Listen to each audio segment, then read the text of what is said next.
नमस्कार दोस्तों, मैं Lokesh mirror study point YouTube channel पर आपका एक बार फिर से स्वागत करता हूं। दोस्तों, हमने होली से पहले स्टार्ट किया था हिंदी। क्या स्टार्ट किया था? हिंदी। दोस्तों, आज से ही हम हिंदी को कंटिन्यू करेंगे। क्या करेंगे? कंटिन्यू करेंगे हिंदी को। हमने होली से पहले हिंदी के बारे में पढ़ा था, तो हिंदी की सबसे बेसिक इकाई क्या पढ़ा था? वर्ण। वर्ण क्या होता है?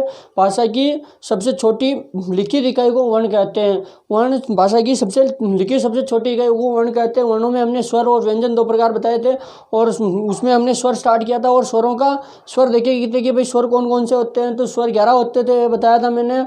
और उसके अलावा स्वरों का विभाजन बताया था। क्या बताया था दोस्तों? स्वरों का विभाजन किसके आधार पर? स्वरों का विभाजन बताया था पहला मात्रा के आधार पर। किसके आधार पर बताया था स्वरों का विभाजन? पहला मात्रा के आधार पर, दूसरा ओष्ठ आकृति के आधार पर, तीसरा जीवा के प्रकार के आधार पर, और चौथा नासिका के आधार पर। ये 4 प्रकार हमने पिछली वीडियो में देख लिए हैं, तो आपने अभी तक वो वीडियो नहीं देखा तो देख ले। और हमारे न्यूज़ चैनल को सब्सक्राइब नहीं किया तो सब्सक्राइब भी कर दे, ताकि आने वाली हर वीडियो की नोटिफिकेशन आपको प्राप्त हो सके। तो आज हम इससे आगे का पढ़ेंगे। इससे आगे का हम पढ़ेंगे भाई स्वरों का और भी विभाजन जो बाकी है वो पढ़ेंगे, जैसे मुँह खुलने के आधार पर। किसके आधार पर दोस्तों? मुँह खुलने के आधार पर। इसके अलावा स्वर तंत्र के आधार पर। तो क्या स्वरों का जो बाकी का विभाजन बच गया था उस दिन, उसे हम पढ़ेंगे। पहला है मुँह खुलने के आधार पर।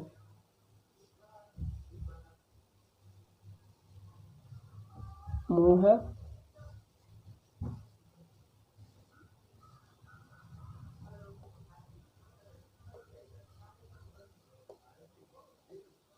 आधार पर। ये अपना 5वां प्रकार है स्वरों का। स्वरों को विभाजन में 5वां प्रकार है। ठीक है दोस्तों, इधर मैं स्वर लिख देता हूँ कि स्वर कौन कौन से होते हैं।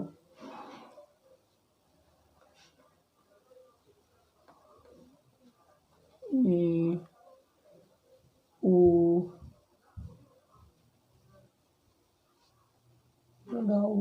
उसके बाद री, उसके बाद ए, आई, ओ, ओ। ये होते हैं अपने स्वर।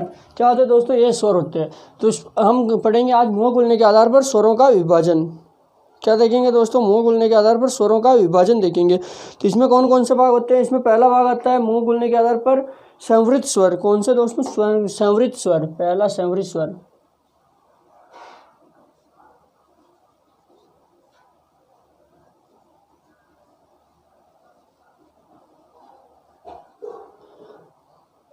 इसी के अंदर दूसरा आ जाएगा अर्ध संवृत।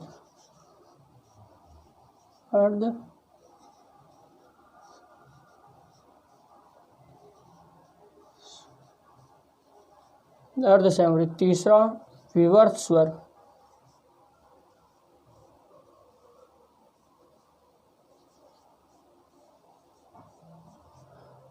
और चौथा अर्ध विवर्त स्वर। क्या दोस्तों? अर्ध विवर्त स्वर।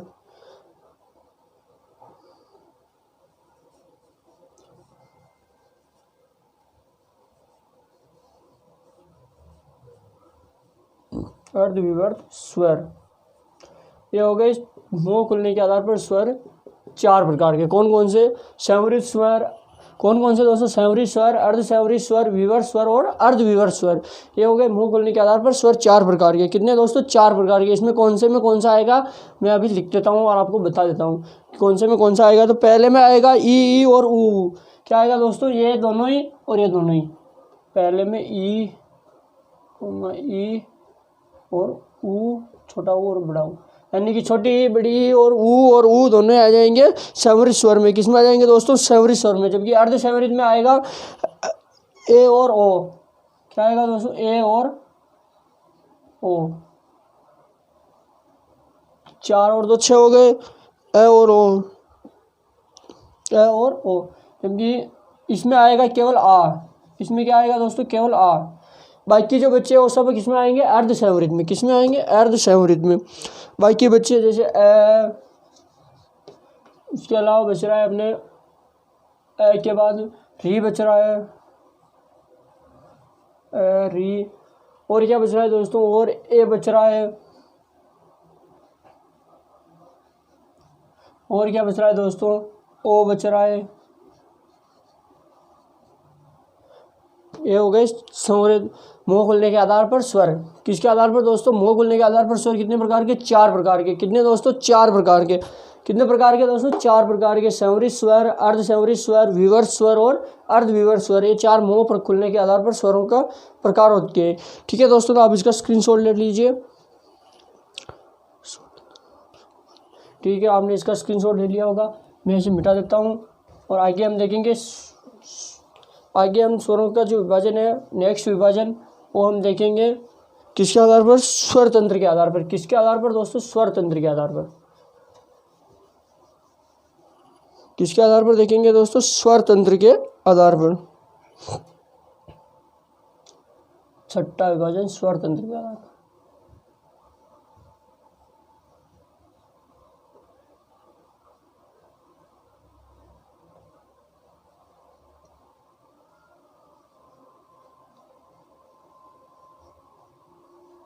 स्वर तंत्र के आधार पर स्वरों को कितने भागों में बांटा गया, ये हम देखेंगे। तो स्वर तंत्र के आधार पर स्वरों को 7 भागों में बांटा गया। कितने? 7 भागों में। पहला आता है कंठ। स्वर तंत्र क्या होता है? तो स्वर तंत्र का मतलब होता है जहाँ से हम स्वरों का उच्चारण करते हैं, मतलब स्वरों का उच्चारण स्थान को ही स्वर तंत्र कहते हैं। तो जैसे सबसे पहले क्या आता है? कंठ। उसके बाद क्या आता है दोस्तों? कंठ के बाद तालु। तालु के बाद क्या आता है दोस्तों? कंठ। तालु। तालु के बाद क्या आता है दोस्तों? मूर्धन्य। तालु के बाद मूर्धन्य। मूर्धन्य के बाद क्या आएगा? दंत। दंत के बाद ओष्ठ। ओष्ठ के बाद कंठ तालव्य, यानी कंठ और तालव्य दोनों को मिला करके और एक ओष्ठ तालव्य, ओष्ठ कंठ ओष्ठ। ठीक है, ये 7 प्रकार होते हैं। पहला यहाँ लिख देता हूँ मैं, क्या? कंठ स्वर। कंठ स्वर।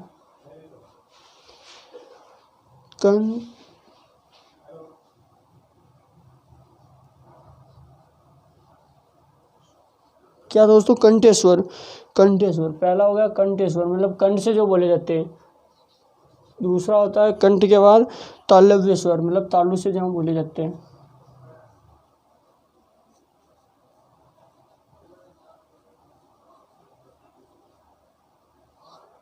तीसरा होता है इसमें मूर्धन्य।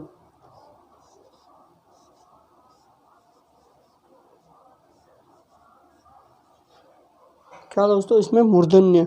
तीसरा होगा मूर्धन्य।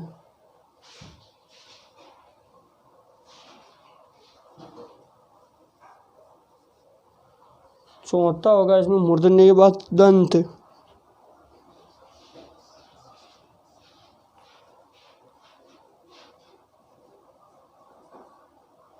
पांचवा प्रकार यहाँ लिख देता हूँ मैं, डी के बाद ई।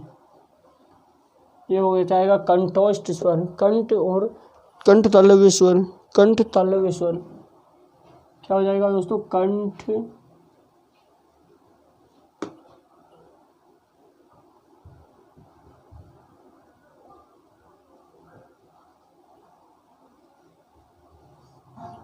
चार दो छः।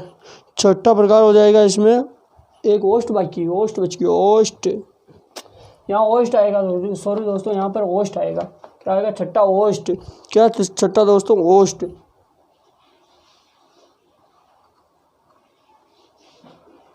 सातवां आ जाएगा कंठ तालव्य।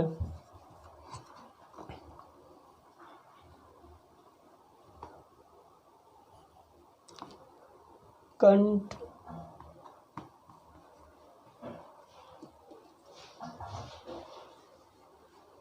आखिरी जो है वो होगा ओष्ठ कंठोष्ठ। तो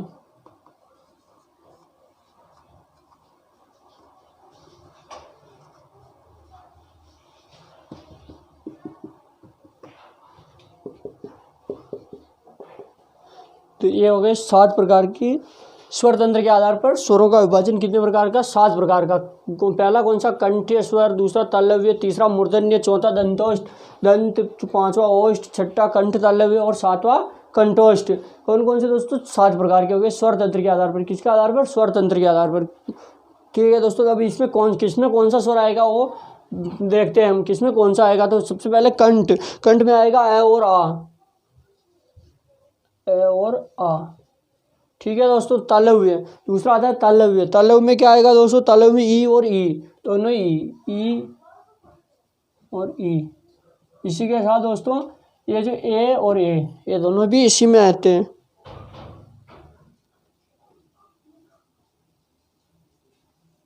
ठीक है। मूर्धन्य। मूर्धन्य में आएगा, मूर्धन्य में केवल री आता है दोस्तों। क्या आता है? री। दंत कोई स्वर नहीं होता है। और बाकी के जो बच्चे वो आएंगे ओष्ठ, कंठ और कंठोष्ठ में। तो ओष्ठ में आएगा ए और ऊ, ऊ और ऊ, सॉरी दोस्तों, ऊ और ऊ, छोटा ऊ लिख देता हूँ पहले, और ऊ, ये दोनों तो ओष्ठ में आएंगे। इसके अलावा ओ और ओ भी इसी में आता है। क्या दोस्तों, ओ और ओ जो है वो भी इसी में आता है। क्या दोस्तों, ओ और ओ क्या आएगा दोस्तों, ओ और ओ, जो पीछे का है ओ और ओ, ये दोनों भी इसी में। अब बात आती है कि कंठ तालव्य और कंठ ओष्ठ में कौन कौन से आएंगे। क्या बात आती है, कंठ तालव्य और कंठ ओष्ठ में कौन कौन से आएगा। तो कंठ तालव्य में तो आएगा ए और ए। कंठ तालव्य में क्या आएगा दोस्तों, ए और ए, ए और ए, ठीक है दोस्तों। और इसमें आएगा ओ और ओ।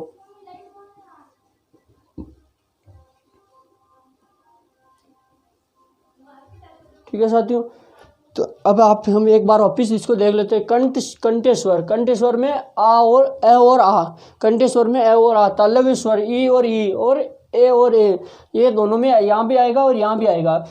ठीक है दोस्तों, इसका मैं बाद में बताऊंगा कि कैसे क्या होता है। जैसे एग्जाम में बोले तो कौन सा सही माना जाएगा, तो उसका मैं आगे चल के बताने वाला हूँ। मूर्धन्य स्वर री, दंत कोई स्वर नहीं होता है, दंत केवल व्यंजन होते हैं। क्या होते हैं दोस्तों, दंत केवल व्यंजन होते हैं। उसके बाद आता है ओष्ठ, ओष्ठ में आएगा ऊ और ऊ और ओ और ओ। कंठ तालव्य में ए और ए, और कंठोष्ठ में ओ और ओ। अब ये जो ये दो जगह आ रहा है, तो अगर एग्जाम में पूछा जाए, तो जैसे एग्जाम में क्वेश्चन पूछा जाता है कि ए और ए होते हैं कंठ्य स्वर, तालव्य स्वर, मूर्धन्य स्वर और कंठ तालव्य, अगर ऑप्शन में दिया हो तो ये सही माना जाएगा। अगर ये नहीं हो तो ये तालव्य स्वर भी सही माना जाएगा। उसी प्रकार इसका है दोस्तों। ठीक है दोस्तों, आप ऐसा कीजिए, 1 मिनट मैं इधर आ जाता हूँ, आप इसका स्क्रीनशॉट ले लीजिए दोस्तों। क्या कीजिए, स्क्रीनशॉट ले लीजिए इसका।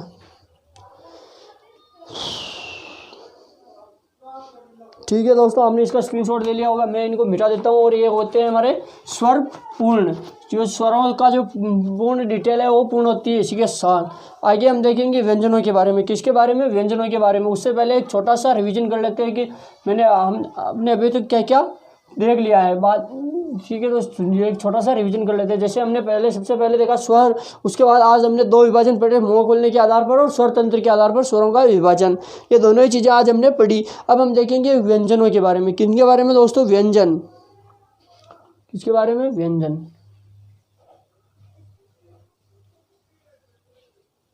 तो सबसे पहले तो बात ये आती है कि व्यंजन क्या होते हैं। व्यंजन वे वर्ण होते हैं जो स्वरों की सहायता से बोले जाते हैं। व्यंजन क्या होते हैं दोस्तों, व्यंजन वे वर्ण जो स्वरों की सहायता से बोले जाते हैं। किसकी सहायता से, स्वरों की सहायता से बोले और लिखे जाते हैं, उन्हें व्यंजन कहते हैं। क्या बोलते हैं दोस्तों, व्यंजन। व्यंजन जो है वो स्वरों की सहायता से बोले जाते हैं। व्यंजन में भी एक वर्णमाला का एक नियत क्रम होता है। 1 मिनट दोस्तों, मैं मार्कर में इंक डाल देता हूँ।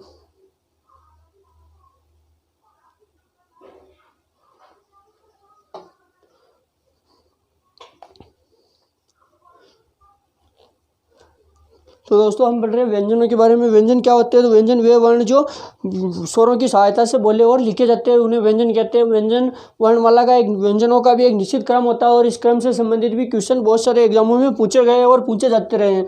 तो आपसे में से बहुत सारे को अभी तक भी क्रम का पता नहीं होगा, तो मैं यहाँ पर आपको क्रम के बारे में बता देता हूँ और लिख देता हूँ क्रम से। तो अभी आप याद कर लीजिएगा उस क्रम को, ताकि आने वाले एग्जामों में जो आपकी क्वेश्चन वो गलत ना हो। मैं यहाँ वर्णमाला का जो क्रम वो लिख देता हूँ, आप भी साथ साथ नोट्स बना लीजिएगा। पहला आता है क वर्ग। 1 मिनट दोस्तों, इसको सही लिखते हैं, नहीं तो इस पे आएगा नहीं पूरा। क च ट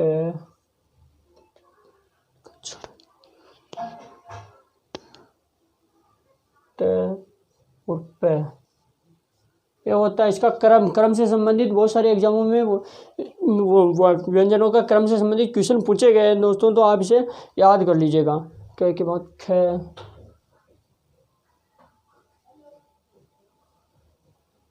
आगे बात आती ख। ख को बहुत सारे साथी क्या करते हैं, इस प्रकार से लिख देते हैं। इस प्रकार से, जो कि गलत है दोस्तों, ये सही नहीं है। सही ख इस प्रकार से लिखा जाता है, ये जो डंडा है इसके अंदर आना चाहिए पिछले वाली मात्रा के, बाकी जो ख लिखा जाता है वो गलत होता है दोस्तों। ठीक है दोस्तों, जिसका भी आप ध्यान रखिए। उसके बाद आता है ग, क ख ग। इसके बाद एक ग और आता है, जिसको बहुत सारे विद्वान साथी इस प्रकार लिख देते हैं, बहुत सारे साथी इस प्रकार लिखते हैं, बहुत सारे विद्वान साथी इस प्रकार लिख देते हैं। तो तीनों में से ये अब ग कौन सा होगा दोस्तों, ग कौन सा होगा? तो ग होगा ये वाला, ना कि ये और ना ही ये। ठीक है दोस्तों, तो ग होता है ऊपर वाला, इसका भी आप खास तौर से ध्यान रखिए। ठीक है, ये ग। अब आगे बात आती है कि ये जो शब्द है, इसे हमें हमारे जो टीचर लोग थे, मास्टर लोग थे, उन्होंने हमें इसे डे पढ़ाया गया और हम भी इसे डे ही बोलते आए हैं। लेकिन ये डे नहीं होता है दोस्तों, ये क्या होता है? ग। क्या होता है दोस्तों? ग। जैसे ये गंगा है, क्या है? गंगा। इसमें जो ये बिंदी है ना दोस्तों, ये और कुछ नहीं, ये जो है ये वाला, एक मिनट, ये जो है ना, ये वाला शब्द है। अब आप देख लो कि इसे ग बोले, बोले, डे बोले, क्या बोले, आप देख लो। ठीक है दोस्तों, तो ये ग होता है, ना कि डे होता है। ठीक है, अब आती है छ, छ, छ, छ, छ और अंग। ठीक है, ट, ठ, ठ, ठ, डे, डे, डे, डे। इसके नीचे बिंदी नहीं आएगी दोस्तों। और अण, क्या आएगा? अण, त, थ, द, ठ इस प्रकार से लिखा जाता है, ना कि ये ग है और ये द है। त, थ, द, न, त, थ, द, न, प, फ, ब, भ और। ठीक है, अब इसके नीचे आता है दोस्तों ये, या एक मिनट यहाँ लिख देता हूँ, ये, र, ल, व। एक क्वेश्चन है दोस्तों, यहाँ लिख देता हूँ मैं उसको, ये, र, ल, व।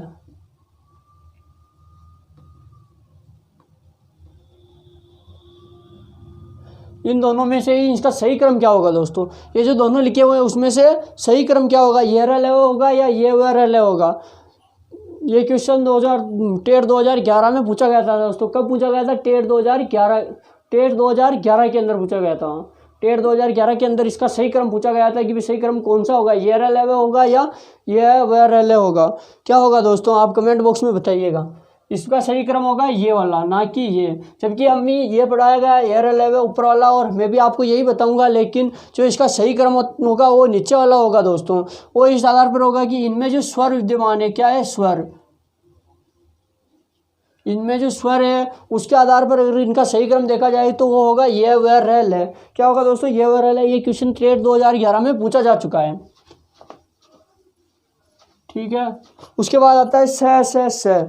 क्या दोस्तों? स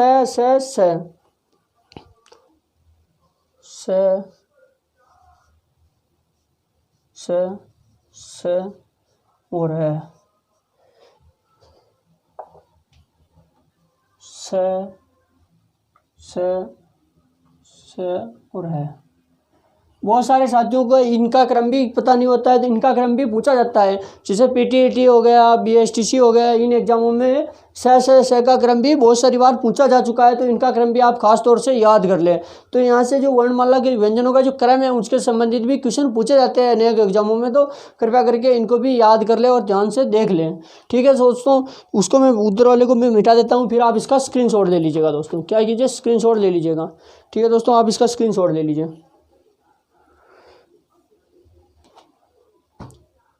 ठीक है साथियों, आपने इसका स्क्रीनशॉट ले लिया होगा। तो यहाँ में जो कुल वर्ण है जो हमने अभी तक पढ़े हैं वो लिख देता हूँ। तो 11 तो व्यंजन, 11 तो स्वर, सॉरी दोस्तों, 11 तो जो स्वर हमने पहले पढ़े थे वो, और उसके बाद 12, 13, 14, 15, 16, 17, 18, 19, 20, 21, 22, 23, 24, 25, 26, 27, 28, 29, 30, 31, 32, 33, 34, 35, 36, 37, 38, 39, 40, 41, 42, 43, 44, तो 33 ये व्यंजन हो गए। कुल कितने हो गए? 44।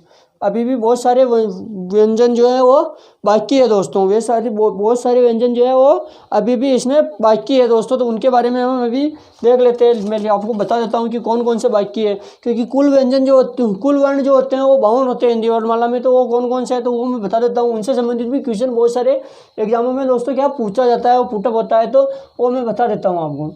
जैसे कुछ शब्द होते हैं संयुक्त व्यंजन, क्या होते हैं दोस्तों? 1 मिनट, उसको पहले मैं आपको समझा देता हूँ उससे पहले कि भाई ये संयुक्त व्यंजन कैसे होते हैं और इनका क्वेश्चन किस प्रकार से पूछा जाता है। तो जैसे एक शब्द होता है क्षय, एक होता है त्रय, अक्षय, त्रय और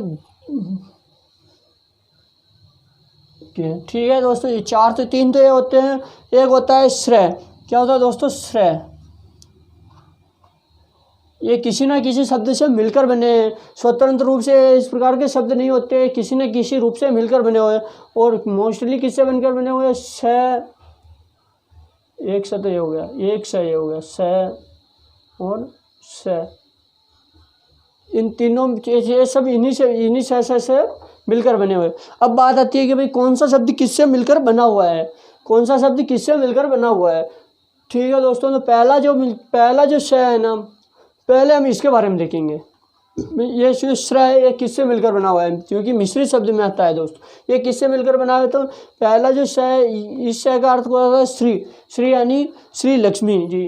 तो ये स भी भगवान से संबंधित है, माता लक्ष्मी से संबंधित है। उसी प्रकार से ये श जो है ये भी भगवान वाला श है। तो इसमें एक तो ये श है, क्या है दोस्तों? एक तो ये स हो गया। अब बात आती है कि स पूरा है या आधा। क्या दोस्तों ये स है वो पूरा है या आधा है? एक बार के लिए हम पूरा लिख देते हैं, आगे देखेंगे कि आधा है या पूरा। उसके अलावा इसमें क्या मिला हुआ है? स के साथ इसमें मिला हुआ है र, तभी तो श्र बनेगा, तभी तो क्या बनेगा दोस्तों? श्र बनेगा। तो बात आती है कि भाई ये स आधा है या पूरा है।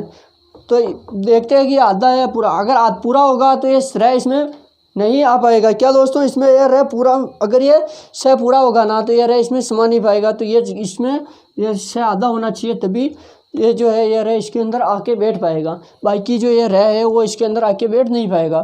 तो ये स क्या है? आधा है। तो ये कैसे बनाए वो भी एक बार मैं आपको यहाँ बता देता हूँ। जैसे ये स है, ये आधा स, ठीक है। अब इसमें रे लगाना है अपने को। रे कैसे लगाते हैं? ऐसे। ये अच्छा नहीं लिखता, इस प्रकार से लिखते हैं। तो इस प्रकार से अगर डंडा लगाए तो अच्छा नहीं लिखता दोस्तों, अच्छा नहीं लिखता ना। फिर इसका क्या किया हमने? 1 मिनट दोस्तों, ये स यहाँ रे लगाया, अच्छा नहीं लगा। फिर हमने इसको यहाँ से तो मिटाया और इसको यहाँ से इसको भी मिटाया, इसको आधा किया यहाँ से, और ये जो थी ना ये इससे ऐसे पीछे मिला दिया और जो रे था उसे यहाँ बिठा दिया। तो ये बन गया ना ये। तो इस प्रकार से बना है इससे, ठीक है दोस्तों। तो इस स में क्या है? इस स में स और ए मिलकर स बनाते हैं। तो अब अपना एक स तो पूरा हो गया। क्या दोस्तों? एक स तो जो ये स था ये तो हो गया पूरा, ये तो खत्म हो गया। अब बच्चे अपने पास 2 स। कितने स बच्चे दोस्तों? 2 स। एक ये स एक ये स, इन दोनों में से ही एक ये बनाए और एक से मिलकर ये बनाए। तो अब बात आती है कि इन दोनों में से तो ये जो है ये पहले वाले में मिलकर बना, तो ये किससे? आधे से। ये स और क्ष, अक्षय, ये स और क से मिलकर बनाए, क, ठीक है दोस्तों। क और स से मिलकर क्ष बनाए। क्या बनाए दोस्तों? क और स से मिलकर ये बनाए। ये क आधा है प्लस स पूरा है, यानी कि जो शुरू का अक्षर होगा वो हमेशा ही आधा होगा, तभी पीछे वाला शब्द जो है वो उसके अंदर आकर बैठेगा। तो ये बनाए क्ष और आधे कैसे और स से मिलकर। उसी प्रकार ये जो त्रय है वो आधा तय है इसके अंदर और र से मिलकर बना है, ठीक है दोस्तों। ये त्रय और र से मिलकर बना है। उसी प्रकार ये जो ज है ये है ज और ज से मिलकर बना है। ज आधा प्लस ज, ये इससे मिलकर। ये क्या होते हैं? संयुक्त अक्षर। क्या होते हैं? संयुक्त अक्षर। यहाँ लिख देता हूँ इसके आगे में, 1 मिनट था, तो इसको मिटा के थोड़ा पास लिख देते ताकि वहाँ जाएगा। पहला क्या है दोस्तों? पहला है क्षय, किससे मिलकर बना है? आधा क प्लस स, ठीक है। उसके बाद त्रे, आधा ते प्लस रे। ठीक है, उसके बाद क्या आता है गे, इसे लिख देते हैं। ये किस किस से मिलकर बना है, आधा जे प्लस जे। ठीक है, ये क्या होते हैं संयुक्त अक्षर।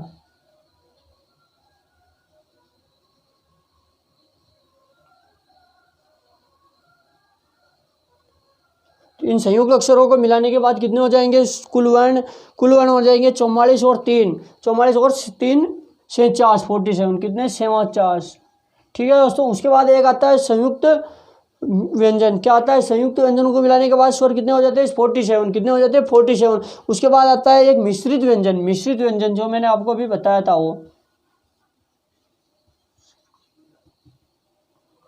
ये वाला स। ये किस किस से मिलकर बना था दोस्तों, तो ये स और र, इससे मिलकर बना है। इसको मिश्रित व्यंजन को काउंट करने के बाद व्यंजन कितने हो जाएंगे दोस्तों, तो 48। अभी भी कुछ व्यंजन कुछ वर्ण बाकी है, अभी भी क्या है कुछ वर्ण बाकी है।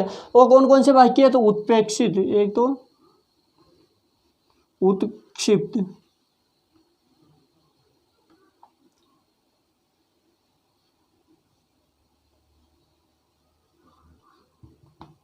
उत्क्षिप्त, उत्क्षिप्त में आएगा डे और टे। ठीक है, अभी भी इनको मिलाने के बाद व्यंजन कितने हो गए 50, कितने हो गए 50। अब दो व्यंजन और बाकी है। दो व्यंजन कौन कौन से बाकी है, तो हमने स्वर जब पढ़े थे तब हमने पढ़ा था आ ई उ री ए और ओ और ओ। अंग और अ को हमने छोड़ दिया था, क्या कर दिया था, छोड़ दिया था। तो वो क्या हो जाएगी अयोगवाह ध्वनि, क्या हो जाएगी अयोगवाह, क्या हो जाएंगे दोस्तों अयोगवाह। यहाँ लिख देता हूँ मैं,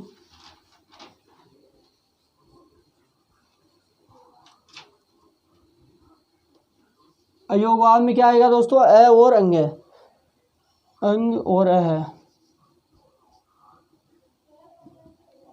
कुल कितने हो गए 52।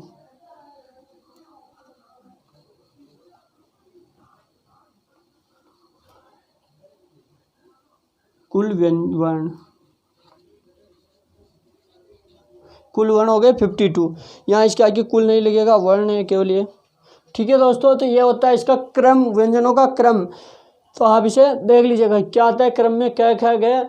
संयुक्त अक्षर भी हमने आपको बता दिया। तो ये था क्या व्यंजनों का क्रम। आगे हम जब भी नेक्स्ट क्लास में पढ़ेंगे, आगे जो नेक्स्ट क्लास होगी उसमें पढ़ेंगे हम व्यंजनों का वर्गीकरण। तो आप इसका स्क्रीनशॉट ले लीजिए।